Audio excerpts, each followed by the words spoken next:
Shri Guru Namaha. Namaskaram to everyone.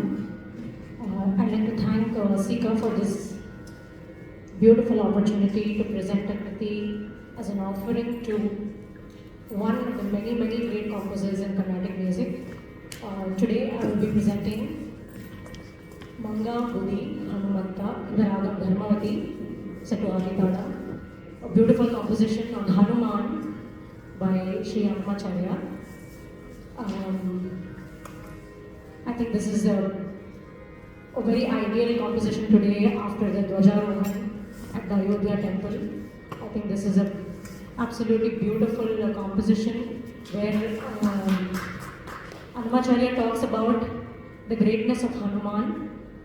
In the Anupallavi he talks about how Hanuman held the sun and thought of it as a fruit, and thereafter in the Charanam how he destroyed Mahiravan, who was a resident of the Patala Loka, and how Annamacharya is a true devotee of Sri Hanuman.